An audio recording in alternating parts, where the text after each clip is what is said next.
Today I want to talk to you about the fact that faith is needed at every step in the Christian life. When I teach a class, I teach it in the form of several steps.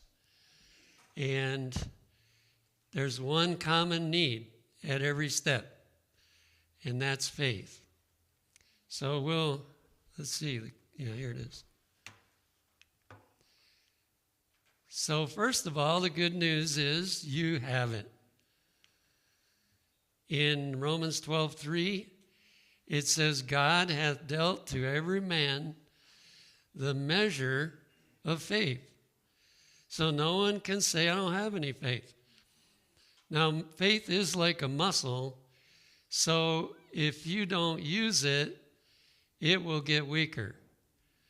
And obvious, the opposite end, if you use it, it will get stronger. And that's why some people look to have a lot of faith, and other people, it doesn't look like they have much. Because it all depends on what we do with what God has given us.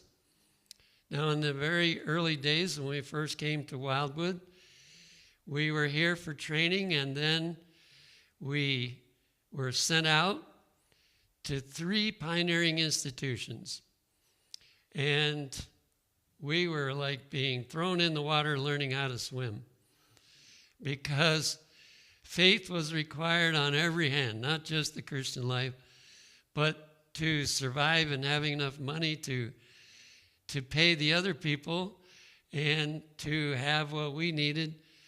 It really caused us. But as we look back on that period of time, it was the best period of our life because faith was required. It had to be exercised. Now, we should be able to tell, even from our own walk with Jesus, that faith is required. Unless you settle back and think, well, it's okay if I sin and I can just keep on doing it. All I got to do is ask forgiveness. If people settle back like that, then they're not going to develop much faith. But if you believe this needs to stop in my life, once you find out it shouldn't be done, if you are thinking this needs to stop in my life, then it's going to stretch your faith. You're going to have to really pray and trust God for it to stop. Now, I used to think differently, but I pondered this text, Matthew 17:20. Verily I say unto you, if ye have faith as a grain of mustard seed, ye shall say unto this mountain, remove hence to yonder place, and it shall remove. Not maybe, it shall remove. And nothing shall be impossible to you. How much? Nothing. Now, of course, if it's something for you selfishly, you can't expect to get it, like was said in the story. But if it's something you need to carry on God's word, then nothing shall be impossible to you. If it's something that has to happen to gain victory over sin, nothing shall be impossible to you. Now, probably most of you have not seen a grain of mustard seed. But one day I was teaching this in class, and a student had mustard seed in a little package. So they brought it up, and I looked at it for the first time. Now, you may be familiar with carrot seed, but that is the approximate size of the mustard seed. But the difference from a carrot is that the mustard becomes a huge plant. And Jesus speaks about it as like a tree. I kind of equate it with the pokeweed plant. I got some pokeweeds that are way over my head, but they're just a weed. So all you have to have is one grain of faith, and nothing shall be impossible to you. One, I can't remember whether it's Friday night or Sabbath, one of our lifestyle guests was sharing a testimony, and it put me to shame. They were a baby Christian. They were not a Seventh-day Adventist, but they were a new Christian. And you could see they still had the first love in their hearts. And so it was very enjoyable to listen to them. And he said one day he was walking down the road getting his exercise, and he was reading this text that if you have faith as a grain of mustard seed, you can ask this mountain to be removed. And so he said, I saw this huge pile of dirt. And he said, I'm going to try it out. And when he said that, I thought to myself, oh no, he's going to get disappointed. But he said, the next morning I was walking down that same path, and I came to that point, and there was no dirt there at all. And for him, God did that to prove to him that this text works. But of course, we know from study, at least I hope we know, it's talking about a mountain of difficulties that God has promised to remove. It's not talking about a literal mountain. Although I guess if you need a literal mountain moved, he may choose to do that. There's a good definition which we read, but I'll read it from the New English Bible. And what is faith?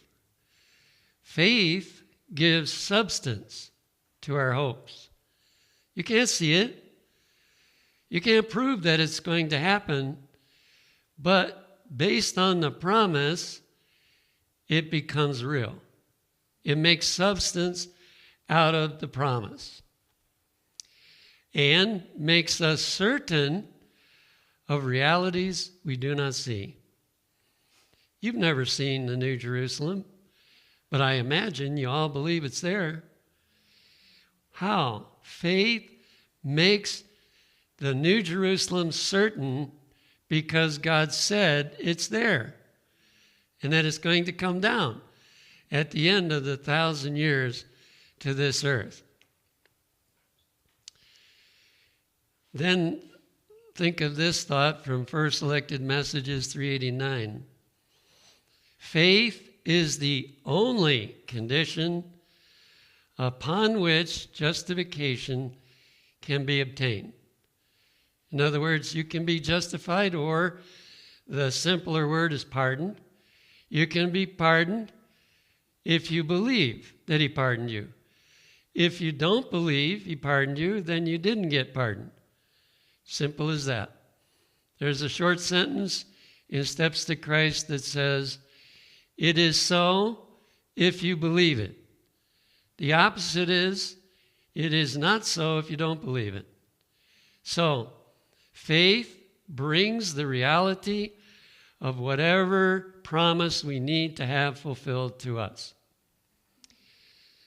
Faith is the only condition. In other words, out of all the gifts that God is offering to give to you, if you will exercise faith in all those things, you'll be in heaven. We can guarantee that you'll be there. Faith is the only condition upon which justification can be obtained. And faith includes not only belief, but trust. Now here it makes a distinction between what some people are thinking and what others are thinking. Some people have faith as an opinion. When you have it as an opinion, it does nothing for you. Others have faith as a trust. And because it's a trust in the power of God, things happen. Now, we've been warned about this in Hebrews chapter 4, verse 2 and verse 6. There's only one reason why Israel didn't make it to heaven. Now, of course, there was a remnant that made it, that will make it to heaven. But the majority did not make it, and there's only one reason. For unto us was the gospel preached, as well as unto them. But the word preached did not profit them, not being mixed with faith in them that heard it. So they heard the gospel. It was presented a little different way than the way we often present it today, but it was preached. And the only reason they didn't benefit is they didn't exercise the faith that God gave them. Seeing therefore it remaineth that some must enter therein, and they to whom it was first preached entered not in because of unbelief. That's the only reason they couldn't enter in. So we have the faith, it was given to us. He gives us the promises, and if we won't call him a liar, if we will believe that what he said is true, and we will put our trust in that, it will happen. Here we see some other beautiful promises. By faith, they passed through the Red Sea as by dry land, which the Egyptians, the saying to do, were drowned. What an amazing event. And by the way, there's a misunderstanding of where they crossed the Red Sea, but the best one, it seems to me, that fits with the Bible, is that when they came to that place where they were trapped, the water was too deep to cross, and there was a mountain blocking on one side, and behind them was the Egyptians. Well, it was very deep, except there was a natural bridge under the water, and I don't know how deep under the water. It was probably at least as deep as the man is, and a little more. And so God parted the water to where that bridge was visible, and they could walk across that water or across the land. And when the soldiers tried to do it, there was no way they could do it. Another wonderful story, by faith, the walls of Jericho fell down after they were compassed about 7 days. Now, can you think of any value in just marching around the city and then on the final day to march around 7 times? Is there any value in conquering that city? No. They had to trust the promise that God would conquer that city. And because they trusted in him, the walls fell down, except for that one part where Rahab was. God saved her. Now it tells about her, the next one, by faith, the harlot Rahab perished not with them that believed not, when she had received the spies with peace. And you may remember her speech, that our hearts were like water when we heard of the things that your God does for you. And she decided to believe in the God of Israel. And because she believed in the God of Israel, that part of the wall where she lived did not fall. In Patriarchs and Prophets 290, it says, God in his providence brought the Hebrews into the mountain fastnesses before the sea, that he might manifest his power in their deliverance and signally humble the pride of their oppressors. God brought them to an impossible situation. Isn't that terrible of God to do that? To bring you again and again to something you can't conquer in your life, or to some situation that seems impossible. Well, what is he trying to do? He's trying to develop your faith, because whatever is not possible by you is always possible by him. And he wants to make sure that we know who did it. So when you learn about some new evil trait of character that you have, or if you have some bad habit that you're trying to conquer and you just feel like you're never going to conquer it, the answer is using the faith that God has given you, and you will be able to conquer it. I can't guarantee you in one moment you'll conquer it, but if you fail, don't give up faith. The next time you face it, seek to exercise faith, and the day will come. You will conquer that, no matter how deeply entrenched it is in your life. So he brings us up to circumstances, and I find that most of us, and I used to be that way too, and still at times I'm tempted to go that way. When a problem comes up, that we start moaning about the problem instead of reacting in faith. And here's what happened to me in an institution that no longer exists called Mountain Missionary Institute. But when we were there, we had miracle after miracle of God's dealings. And at the beginning, Wildwood gave us $10,000 to run the institution. The property was bought by a miracle. It was paid for and all that. But now we had to feed the people that were there. And within a few months, we had 100 people there. So how are we going to feed all these people and pay the bills? Well, when I started out, every time the bills came along, I was thinking, oh no, what's going to happen now? How are we going to be able to pay these bills? But God every time delivered. And so then I started thinking differently. When a crisis came, I started thinking, isn't it going to be wonderful what God is going to do now? And I believe that's where God wants to bring us through the training that this talks about, to bring us to the place. Suppose all of a sudden, wow, you were on half stipend and they couldn't pay it back. Would God be able to take care of that problem?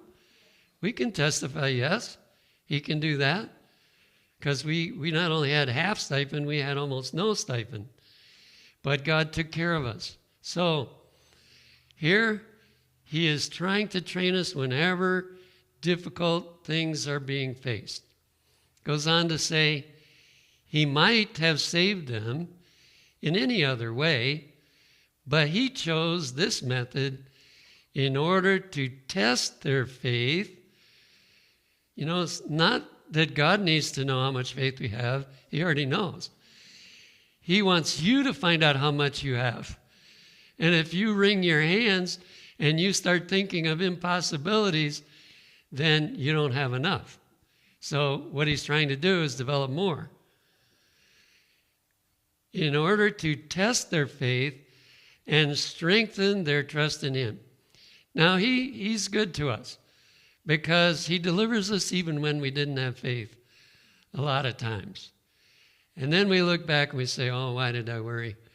Why did I get all turned up about that? And then we learn. Now, he's not going to do that forever. We've got to learn so that we use faith. But he's very easy on helping us to get going on this. And then toward the end of the chapter, it says this, and what shall I more say? For the time would fail me to tell of Gideon.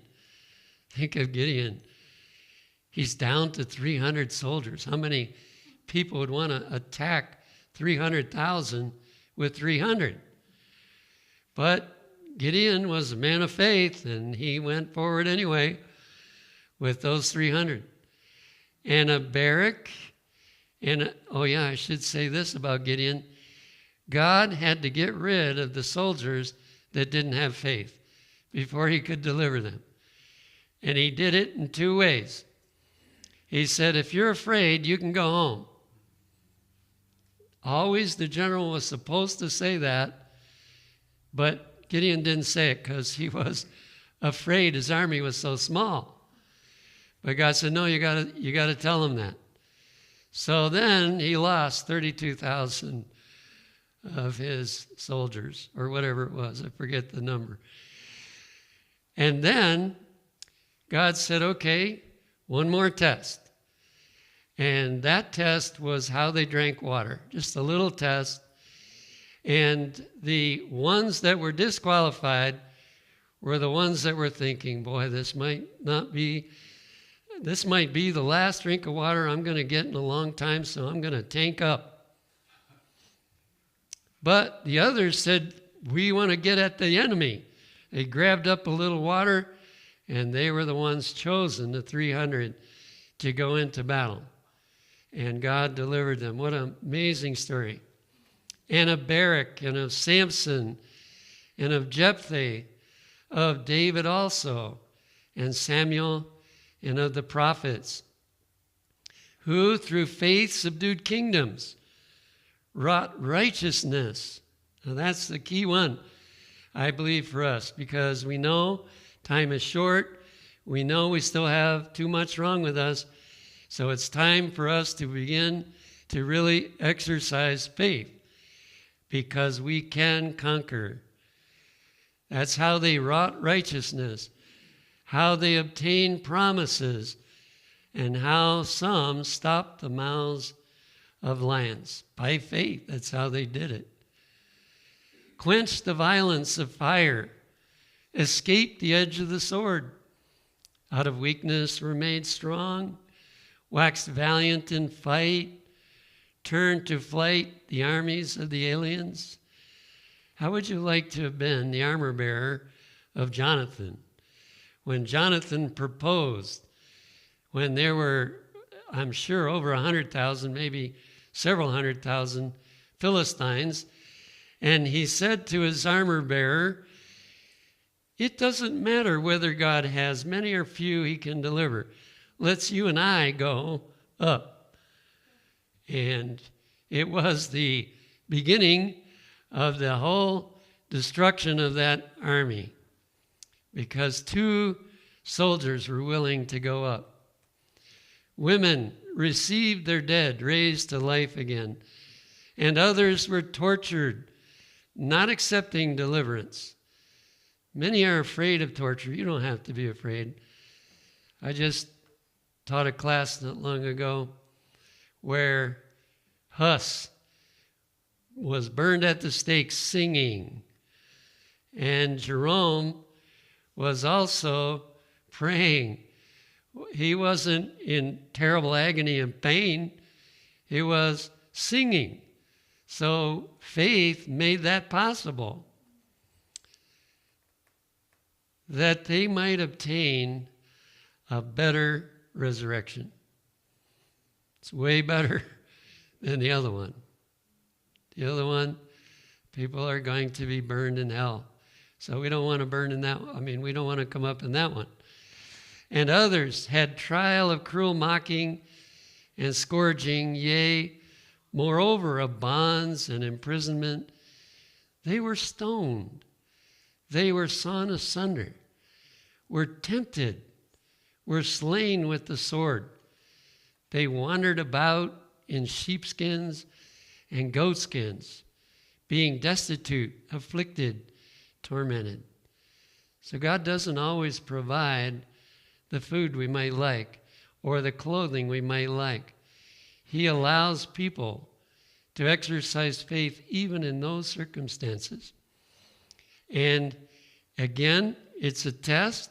How much faith do you have? Do you have enough to go through that? Because you're going to need it when you get to Jacob's trouble.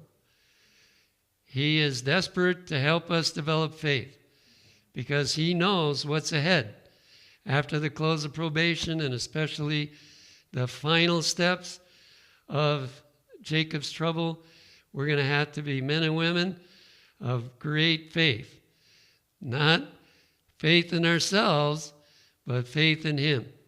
That we have witnessed to so many deliverances, so many experiences of what he's done for us, that we have no question. One of the most beautiful pictures in the Bible to me is Moses. Whatever Moses said, whatever God said, that's what Moses would do.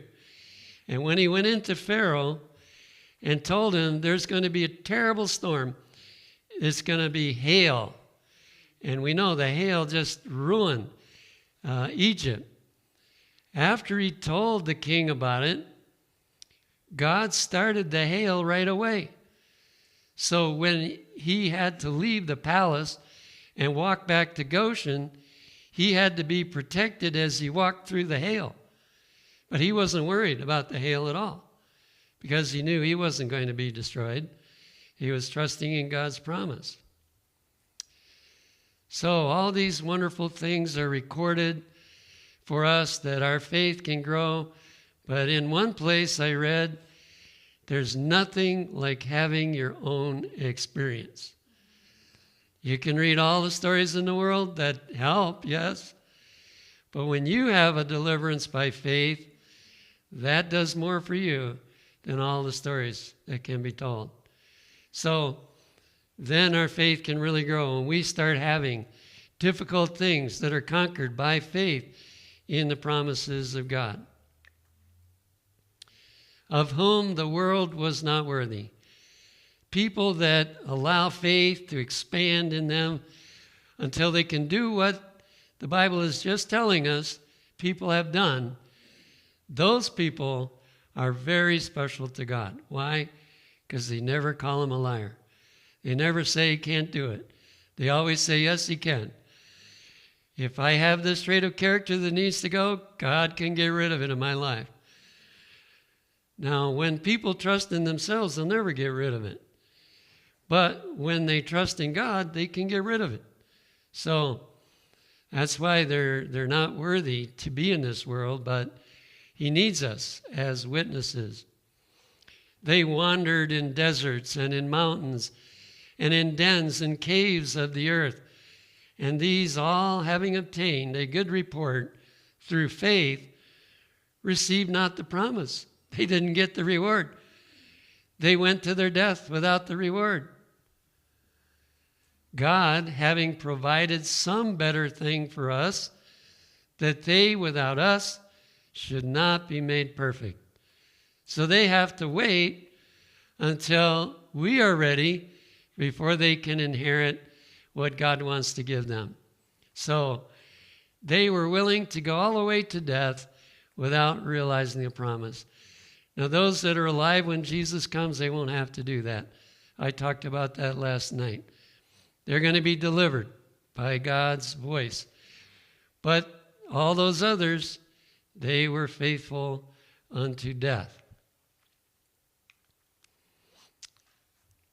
Back to the key point of faith as an opinion or a trust. Ministry of Healing, page 62. Many hold faith as an opinion. Now, when it says many, it's more than 50%. So more than 50% Seventh-day Adventists think they have faith, but all they really have is an opinion because they don't want to say God's a liar.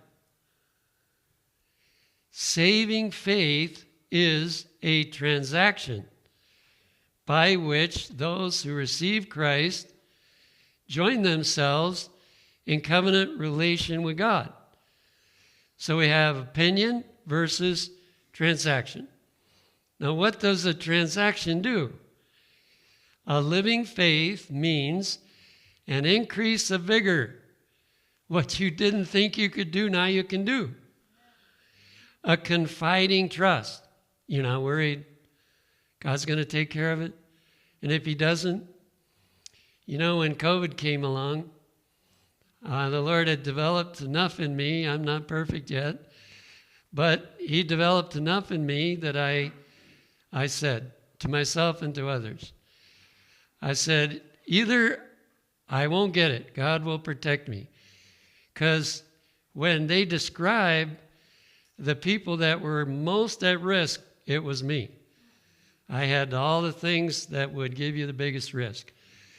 So I had confidence. God can keep me from catching COVID. The second thing I said was, if I get it, he can heal me. And the third thing I said was, if I die, it's okay. When you can say that, you can be at perfect peace. You're not worried about what happens. Well, I kind of thought he wouldn't let me get it, but he did. I got it, and I got a very severe case. But you can see I didn't die. So, another experience that shows that when you actually trust, he sometimes does things that he wouldn't otherwise do because there is a change, an increase of vigor, a confiding trust by which, through the grace of Christ, the soul becomes a conquering power. So now we're back to talking about the Christian life. That's how you conquer, is by getting rid of the faith as an opinion, having something you've got to overcome, and by faith in the promises of God, gaining the victory. Then the next time you face something you have to conquer, you're a little more encouraged. Well, I can conquer this one too, by faith. And you will see the deliverance. But again, don't be discouraged. When we have deep-seated habits, one of the things I've struggled with is being nice to people when they're mean to me. And if they're nice to me, I can always be nice. But if they're casting reflection on me or doing things to me that aren't nice, that's where I get tested. And one of the places I got tested was in executive committee when I was chairman of it. And sometimes people would say kind of unkindly things about the idea I was presenting, or they would try to block, what I was presenting. And occasionally I would say some things that weren't nice. But after a few of those things happened, the Lord kind of spoke to me and he said, you know what you should do? Before you go to committee, you should pray. Because most committees it didn't happen, but occasionally it did. And so I prayed. And what I discovered was if I prayed before the committee and somebody did that, I was real nice to them anyway. Why? Because the power, that vigor that comes when you put your trust in the promise came to me. And it gave me the victory to where I hardly ever did it. Now I don't have any problem. I don't have to be in things where people are conflicting with each other.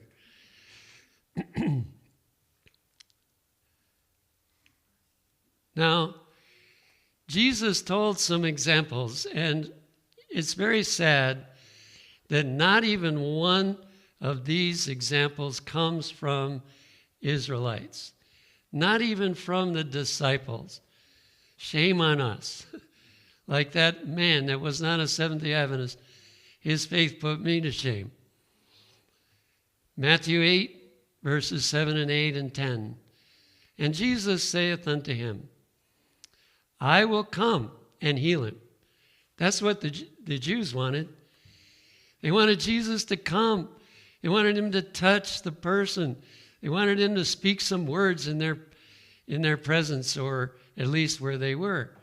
But he said, I'll come and heal. The centurion answered and said, Lord, I am not worthy that thou shouldest come under my roof, but speak the word only, and my servant shall be healed. Wow. He says, no, Jesus, you don't need to come. All you got to do is speak the word. And way back where my servant is, he'll get well. When Jesus heard it, he marveled and said to them that followed, Verily I say unto you, I have not found so great faith. No, not in Israel. It's like saying, I don't find that faith in the Adventist church. That would be terrible. We're supposed to be the people of the greatest faith. We can go anywhere.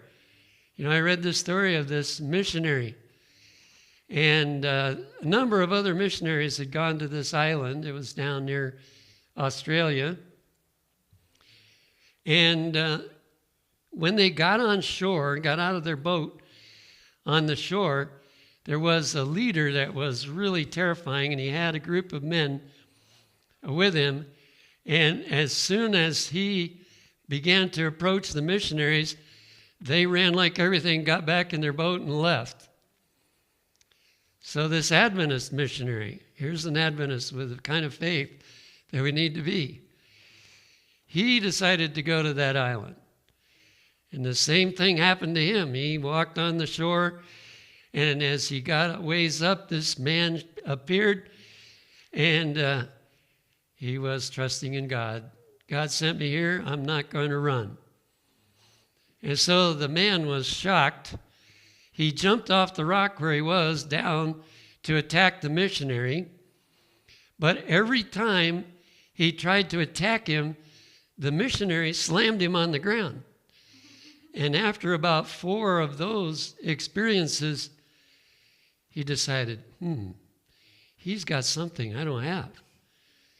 And it took a little while, but he became a follower of Jesus. And a number of his men became followers of Jesus. And so this is the kind of faith that this centurion had when he knew very little about truth.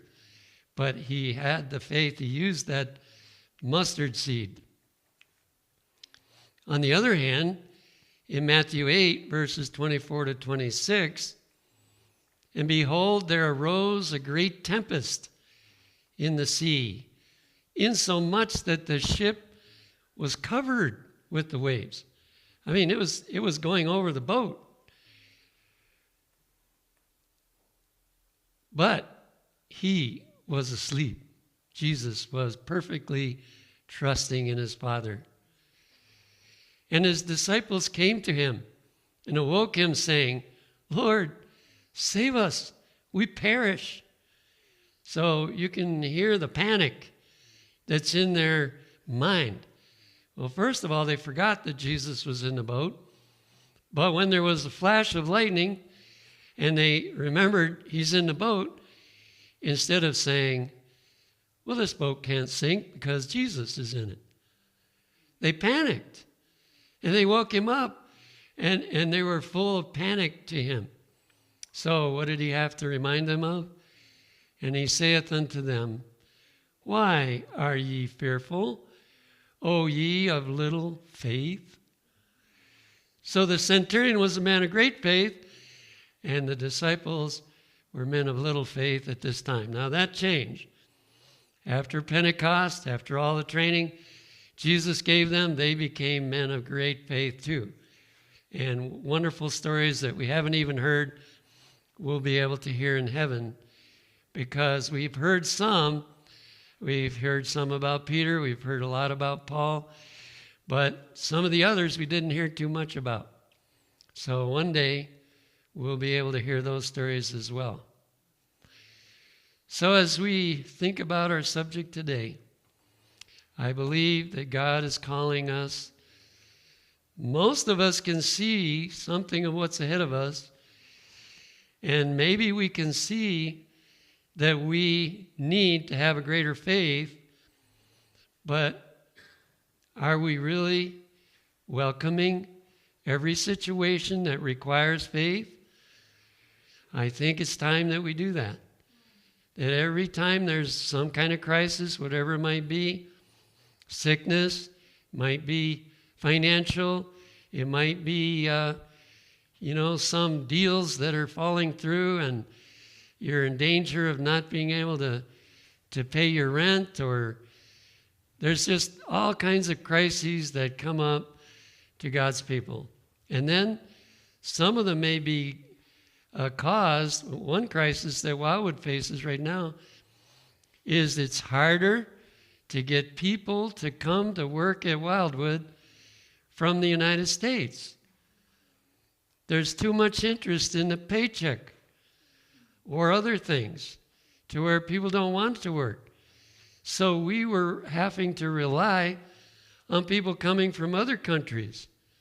But now, changes in this country have made it harder to get people from other countries. So how are we going to survive? Well, it's going to be by faith. So we need to welcome every opportunity that we have to exercise faith. Praise God for it. Don't complain. Don't worry. Praise God for it. It's going to be wonderful to see what he does.